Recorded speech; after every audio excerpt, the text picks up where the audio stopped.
Explanation is never neutral, never harmless, and never merely polite. It is a psychological transaction in which power quietly changes hands. Because the moment a man explains himself, he implicitly accepts that someone else has the right to question, audit, or judge his decision. And Napoleon Bonaparte understood this with ruthless clarity. Long before modern psychology gave it language, he knew that power does not flow from logic, eloquence, or justification, but from position, outcome, and inevitability. When a man explains, he steps down from position into process. He moves from authority into defense. He shifts the frame from "this is what will happen" to "here is why I think this should happen." And that shift alone is enough to weaken him. Napoleon did not avoid explanation because he lacked intelligence or reasoning. He avoided it because explanation exposes reasoning, and exposed reasoning can be challenged, debated, delayed, and undermined. Weak men explain because they crave agreement. Strong men act because they understand agreement is irrelevant once reality has moved. A king does not need consensus to rule. He needs compliance, and compliance is produced by certainty, not clarity. Napoleon ruled by certainty. His decisions arrived fully formed, unburdened by apology, context, or moral padding. He did not ask to be understood. He assumed obedience. This assumption alone elevated him psychologically above those who felt the need to justify themselves. Explanation, at its core, is an admission of insecurity. It signals that you are not fully confident the decision can stand on its own, so you attempt to prop it up with words. Napoleon trusted outcomes more than arguments. He understood that results silence critics faster than explanations ever could. Critics argue with words. They cannot argue with facts. When Napoleon won, no explanation was required. When he lost, explanation was useless. History does not remember the speeches of the defeated. It records the victories of the decisive. Napoleon positioned himself on the side of decisiveness. He also understood that explanation lengthens interaction. A lengthened interaction creates opportunities for resistance. Every additional sentence is an opening. Every clarification invites a counterpoint. Every justification extends the conversation, and extended conversations dilute authority. Kings compress interaction. They issue commands, not essays. Napoleon's communication style reflected this principle. Orders were short, direct, and non-negotiable. There was no space for discussion because discussion implies optionality, and optionality weakens command. Explanation creates the illusion of choice. When you explain, you subconsciously tell others that their approval matters. Napoleon refused to grant this privilege. He treated decisions as fait accompli, already done, already in motion, already irreversible. This framing removed the psychological window where opposition could form. People resist most strongly before action is taken. After action, resistance turns into adaptation. Napoleon exploited this timing ruthlessly. He acted first, explained never, and allowed others to adjust. This is the true function of authority, not to persuade, but to impose a new reality so swiftly that persuasion becomes irrelevant. Explanation also reveals motive, and motive is dangerous to expose. When others know why you act, they can predict when you will act again. Predictability is vulnerability. Napoleon guarded unpredictability as a strategic asset. By refusing to explain, he remained unreadable. Unreadable men cannot be easily manipulated, because manipulation requires understanding incentives and fears. Napoleon allowed neither to be visible. His silence forced others to guess, and guessing favors the one who already holds power. Weak men explain because they want to be liked. Strong men remain silent because they want to be respected. Respect does not come from transparency. It comes from boundaries. Explanation erodes boundaries by inviting intrusion into your decision-making process. Napoleon kept his process private. He did not reveal how much doubt he had, how many contingencies he considered, or how close he came to failure. He presented decisions as inevitable, not debated. This created an aura of inevitability around him. When people believe a leader's actions are inevitable, they stop attempting to influence them. Influence attempts drop, resistance weakens, and authority solidifies. Explanation would have shattered this illusion by exposing uncertainty. Napoleon understood that uncertainty is contagious. If leaders display it, followers absorb it instantly. By refusing to explain, he protected his inner uncertainty from becoming external instability. This is a crucial distinction. Strong leaders may feel doubt, but they do not broadcast it. Explanation broadcasts doubt in polite language. Even when explanation is framed as confidence, the act itself reveals vulnerability, because it suggests the decision requires support. Napoleon did not seek support. He assumed alignment. This assumption forced alignment. People tend to conform to perceived authority. When a leader behaves as though his decision is final, others adapt their behavior to match. When a leader behaves as though his decision is negotiable, others test it. Napoleon refused to be tested. Explanation also shifts focus away from outcome and onto intent. Intent is subjective. Outcome is objective. Napoleon wanted to be judged on results, not motives. Motives invite moral debate. Results end debate. He allowed critics to argue ethics while he accumulated territory. By the time debate concluded, reality had already changed. This is the ruthless efficiency of non-explanation. It prioritizes momentum over approval. Napoleon understood momentum as a psychological force. Once momentum builds, resistance feels exhausting. Explanation slows momentum. It creates pauses, delays, and reassessments. Napoleon kept momentum alive by minimizing verbal friction. Less talk, more movement. Less justification, more action. This philosophy extended beyond warfare into governance. Napoleon implemented reforms without lengthy public justification. He did not wait for popular understanding. He understood that people often appreciate outcomes retroactively. Acceptance follows success. Explanation attempts to secure acceptance beforehand, which is unnecessary and often impossible. People rarely understand bold decisions before they see results. Napoleon skipped the understanding phase and went straight to execution. Explanation also creates equality where none should exist. When you explain yourself to everyone, you implicitly place yourself on the same level as them, as if your decisions require peer review. Kings do not operate by peer review. Hierarchy exists for a reason, to centralize decision-making and reduce chaos. Napoleon believed in hierarchy.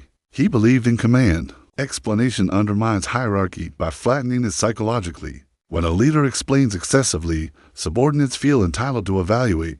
Evaluation leads to opinion. Opinion leads to resistance. Resistance leads to fragmentation. Napoleon prevented fragmentation by preserving vertical authority. His silence reinforced hierarchy. People knew their role, to execute, not to debate. This clarity increased efficiency. Modern minds mistake explanation for respect, but Napoleon understood that respect flows from consistency and decisiveness, not from verbal reassurance. He respected his men by leading them to victory, not by explaining every risk. Explanation would not reduce fear. Success would. Napoleon chose success. There is also a darker truth Napoleon grasped.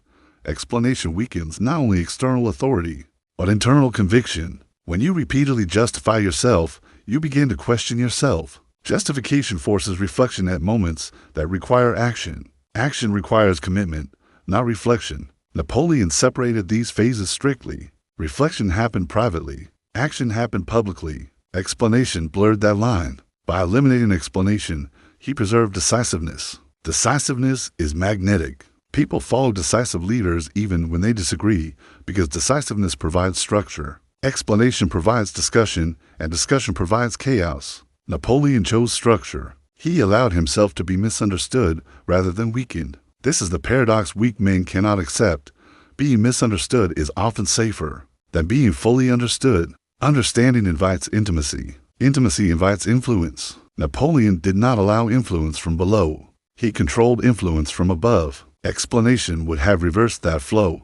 He knew that the man who explains is reacting. The man who acts is leading. Leadership is not a conversation. It is a direction. Napoleon embodied direction. His refusal to explain was not arrogance, it was discipline. Discipline of speech, discipline of ego, discipline of hierarchy. He spoke when words moved reality and remained silent when words would only soften it. This is why never explain yourself is not a social trick, but a rule of kings. It protects authority, preserves momentum, maintains unpredictability, and enforces hierarchy. Napoleon did not need to convince the world he was right. He needed the world to move, and it did.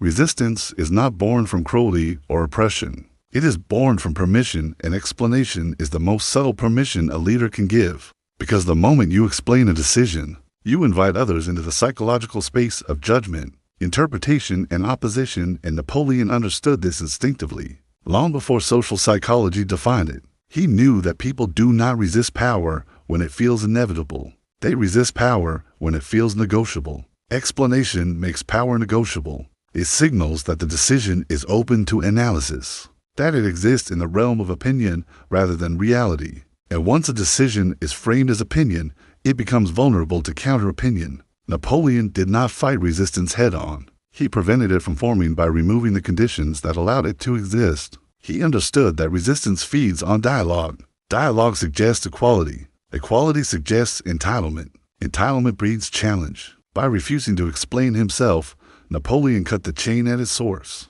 He denied others the psychological foothold they needed to push back. Weak men believe resistance is inevitable and must be managed. Strong men understand resistance is engineered or eliminated by how authority is presented. Napoleon presented authority as final, not provisional. He issued commands that sounded like conclusions, not proposals. There was no because, no if, no unless. There was only movement. And movement collapses debate. When troops are already marching, when policies are already implemented, when momentum is visible, resistance feels futile. People resist most fiercely in stillness, not motion. Explanation creates stillness by slowing action and extending conversation. Napoleon avoided this trap. He moved so quickly that resistance could not organize itself. This is a psychological truth most men miss.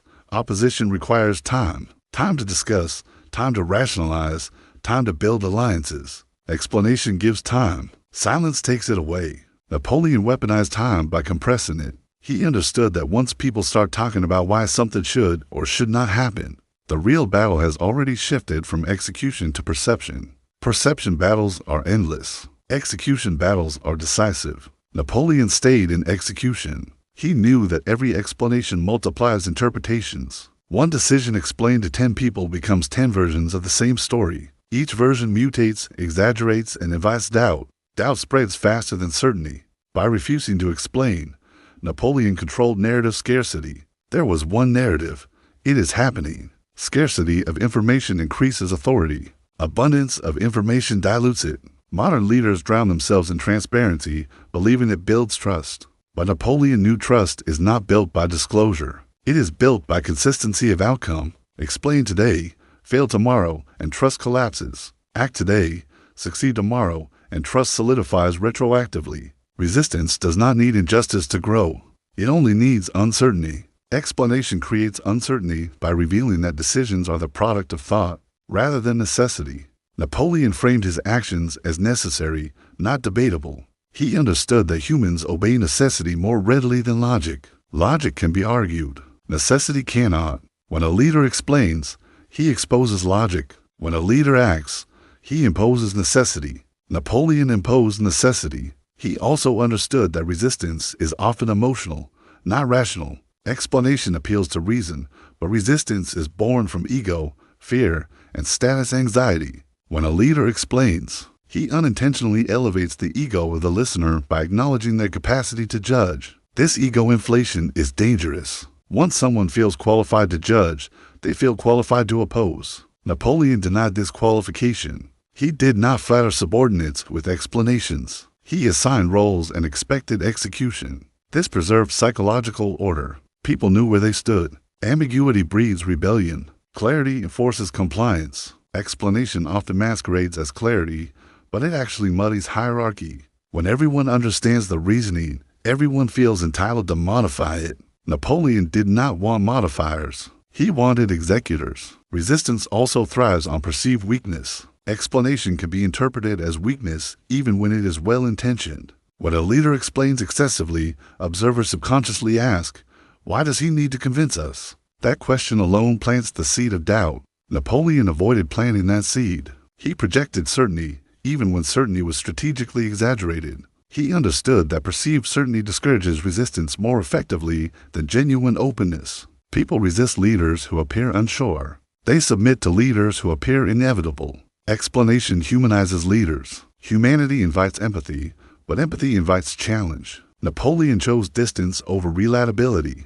Distance creates reverence. Reverence suppresses resistance. He was not interested in being understood. He was interested in being followed. This distinction separates rulers from representatives. Representatives explain because they answer to others. Rulers act because others answer to them. Napoleon ruled. Explanation also provides targets. When you explain your reasoning, critics do not attack the decision. They attack the reasoning. They pick apart assumptions, motives, and logic. This shifts conflict from outcome to ideology. Ideological conflict never ends because it exists in abstraction. Napoleon refused to fight abstraction. He fought reality. He allowed critics to argue philosophy while he redrew maps. Resistance trapped itself in words while he operated in facts. Silence starves resistance of ammunition. When nothing is said, nothing can be misquoted, reframed, or weaponized. Napoleon understood this in an era without social media, but the principle was the same.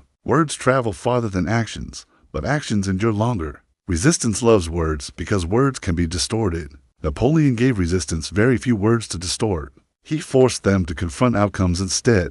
Outcomes are harder to spin. A city captured, a reform enacted, a code implemented. These are realities, not arguments. Resistance collapses when it must contend with reality rather than rhetoric. Napoleon also understood that explanation creates alignment problems. Different people latch onto different justifications. When one justification fails, they feel betrayed. Silence avoids this trap. When no justification is offered, there is nothing to betray. There is only execution. This preserves cohesion. Resistance fragments groups by exploiting inconsistent narratives. Napoleon offered none. There was only direction. Direction unifies even skeptics because movement creates shared experience. Shared experience reduces resistance through participation. Once people participate in action, they become psychologically invested. Explaining beforehand allows them to remain detached observers. Napoleon forced participation first. Resistance weakens once people are already involved.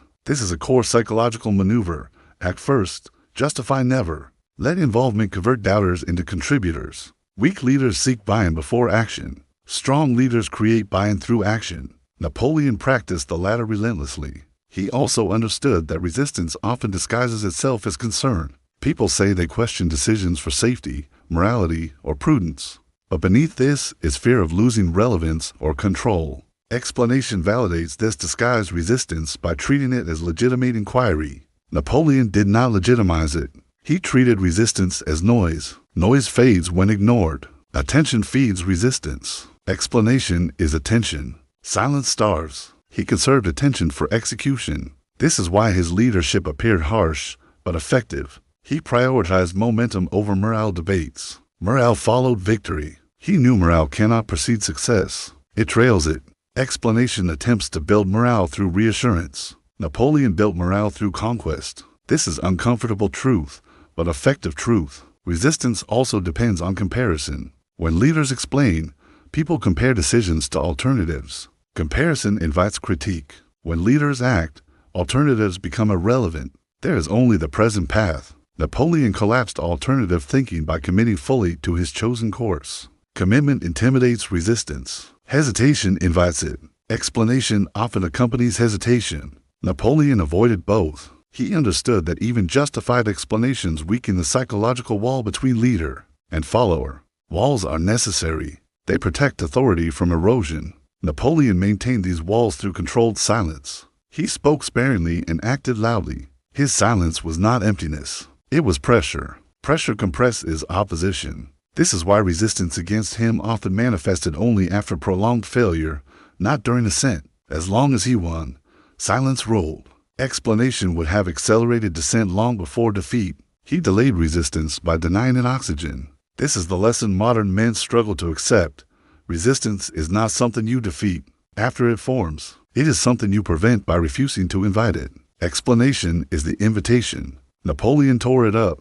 He ruled by decision, not discussion. He understood that power does not argue its right to exist. It exists and others adapt. This is why explanation invites resistance and why kings avoid it.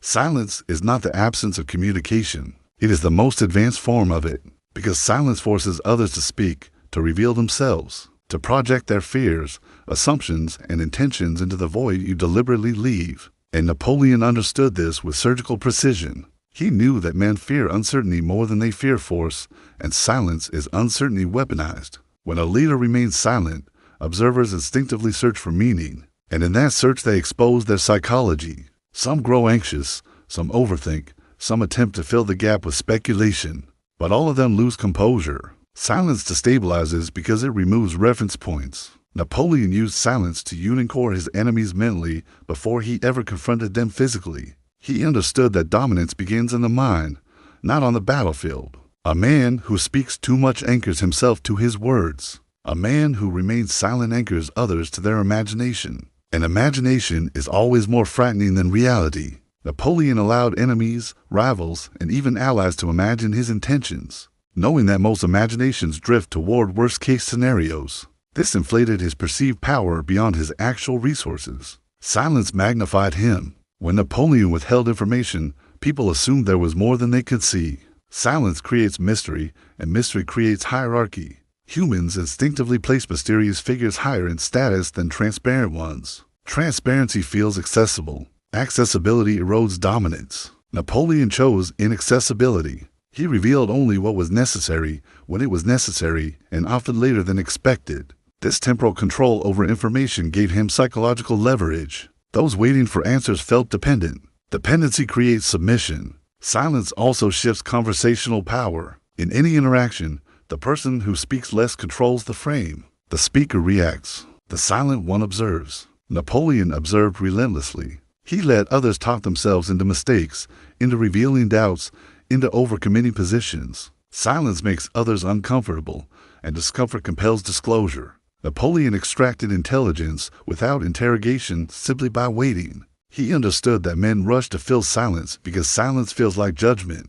They fear being evaluated negatively, so they over-explain, over-promise, and over-commit. Napoleon exploited this instinct. His silence was not passive. It was predatory. It watched. It waited. It absorbed. Silence also communicates confidence without words. Only insecure men feel the need to constantly assert themselves verbally. Confident men assume their presence is enough. Napoleon's silence conveyed that assumption. It told others, without saying it, that he did not need to convince them. This placed him psychologically above them. In social hierarchies, the one who needs approval speaks. The one who expects compliance listens. Napoleon listened. His silence was interpreted as depth, calculation, and inevitability. Even when he was uncertain, he never allowed that uncertainty to leak through speech. Silence sealed it in.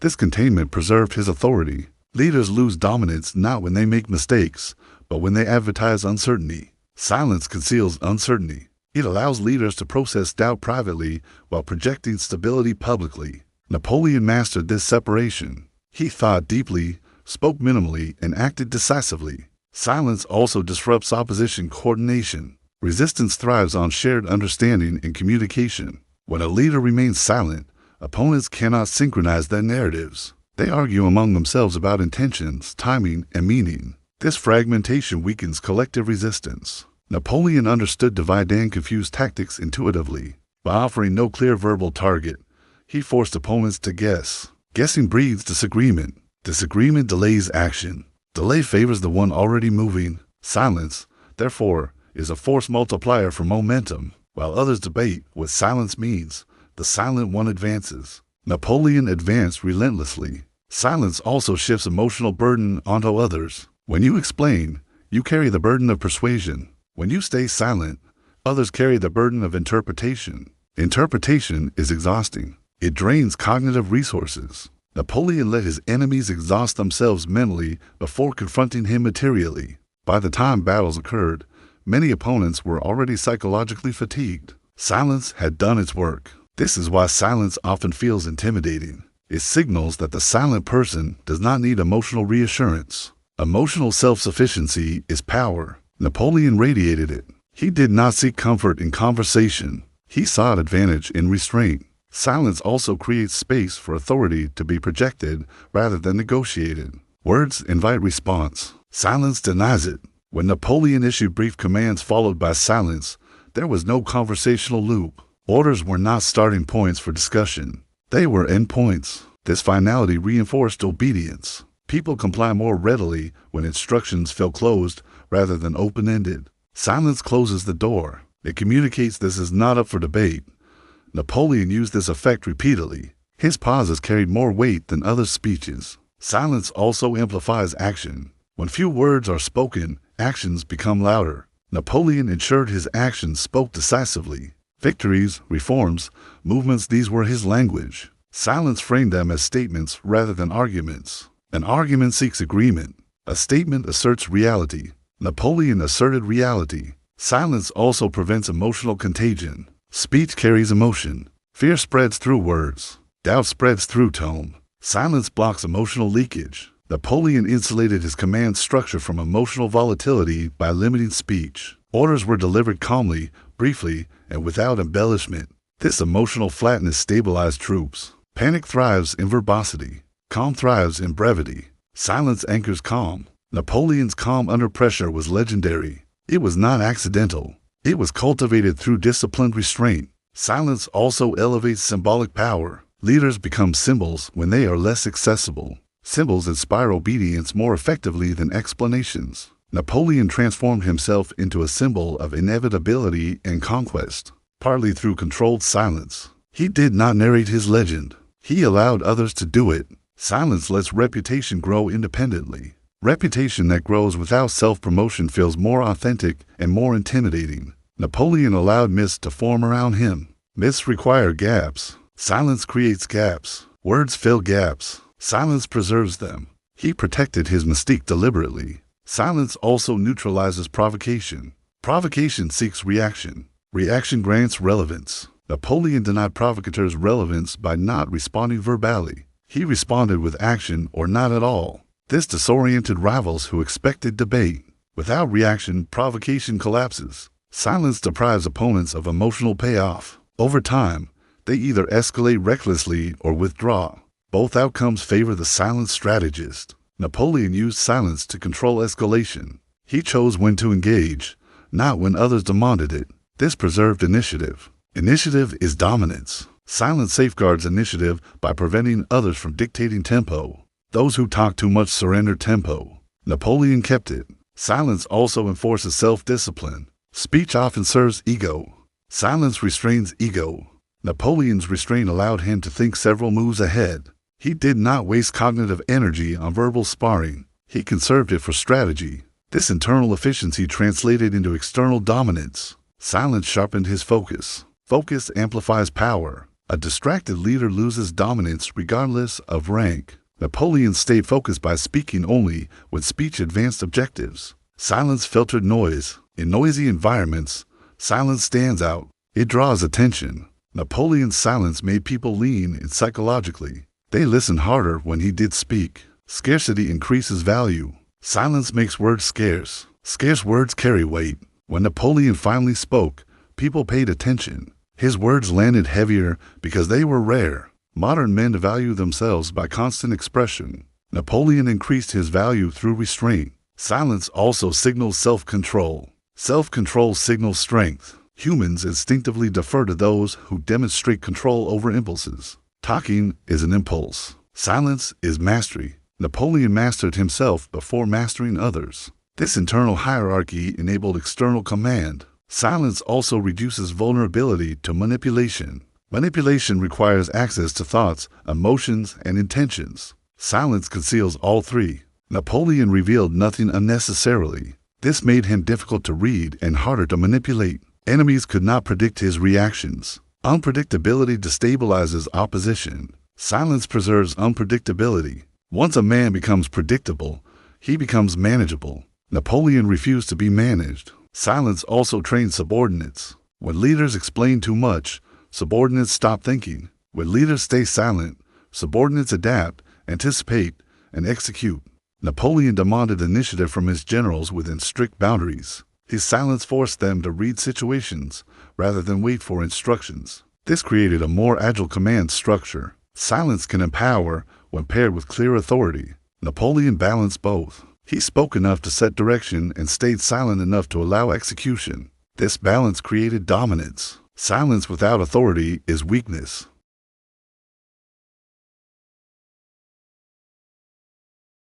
Authority that asks for permission is not authority at all. It is negotiation disguised as leadership. And Napoleon understood that the most dangerous moment for power is the moment it seeks approval, because approval places power beneath the very audience it is supposed to command. Kings do not ask if they may rule. They rule, and the world rearranges itself around that fact. Napoleon rose in an era obsessed with legitimacy, tradition, bloodlines, and inherited permission. Yet he shattered all of it by operating on a different principle entirely. Authority does not come from being granted, it comes from being taken, asserted, and maintained through action. He did not wait for the world to agree that he was meant to lead. He behaved as though leadership was already his, and that behavior forced agreement retroactively. This is the role weak men never grasp. People do not decide who has authority. Authority decides who people follow. Permission is a psychological trap. The man who seeks it places himself below the collective judgment of others. He waits, he adjusts, he softens, he explains, and in doing so, he forfeits the very dominance he seeks. Napoleon refused this posture entirely. He acted first and allowed legitimacy to chase him. Every victory rewrote the question from who gave him the right to who can stop him.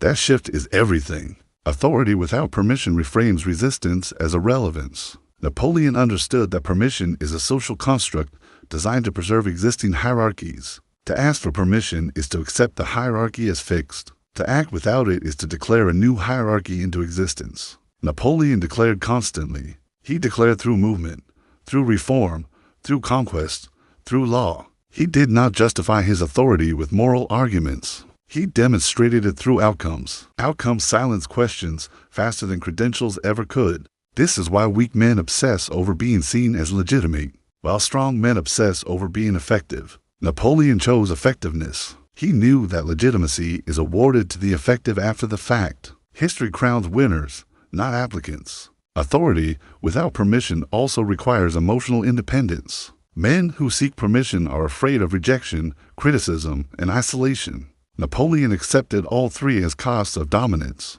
He was willing to be hated, misunderstood, and feared because he valued control over comfort.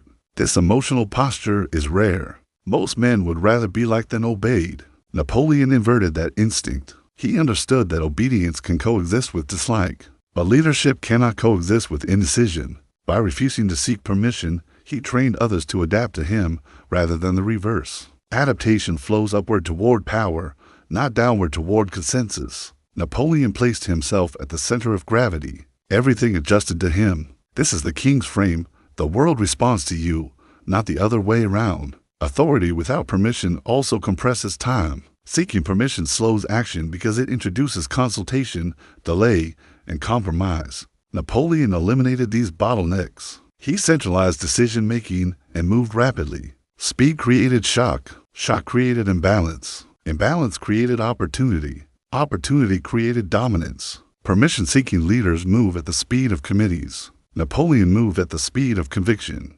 Conviction is not certainty. It is commitment. He committed fully even when outcomes were unclear. This commitment signaled strength. People follow those who commit because commitment reduces ambiguity. Ambiguity breeds anxiety. Anxiety seeks resolution. Leaders who act decisively provide that resolution. Napoleon became the resolution. Authority without permission also reshapes morality. Moral debates thrive in pre-action phases. Once action reshapes reality, morality adjusts to accommodate it. Napoleon did not wait for moral consensus. He allowed moral narratives to form around new realities. This is uncomfortable, but historically accurate. Moral frameworks often rationalize power after it has been established. Napoleon understood this and exploited it. He did not frame his authority as righteous. He framed it as inevitable. Inevitability is more persuasive than righteousness. Righteousness invites debate. Inevitability ends it.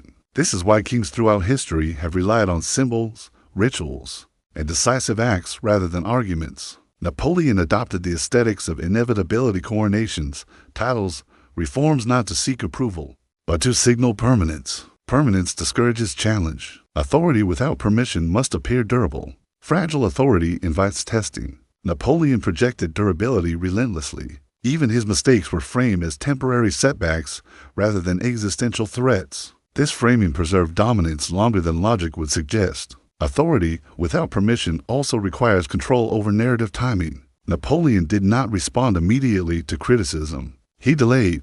Delay shifted attention. By the time responses arrived, circumstances had changed. Critics argued about the past while Napoleon operated in the present. This temporal advantage kept him ahead. Permission seekers are reactive. Kings are proactive. Napoleon stayed proactive by refusing to let others set the agenda. Agenda setting is power. Asking permission surrenders agenda setting. Acting without permission seizes it. Napoleon seized it repeatedly. He decided what mattered by acting on it. The world followed. Authority without permission also hardens boundaries. Boundaries are essential for dominance. Men who seek permission blur boundaries because they want inclusion. Napoleon enforced boundaries because he wanted command. His inner circle was small. Access was limited. Information was controlled. These constraints increased his authority. Scarcity creates value.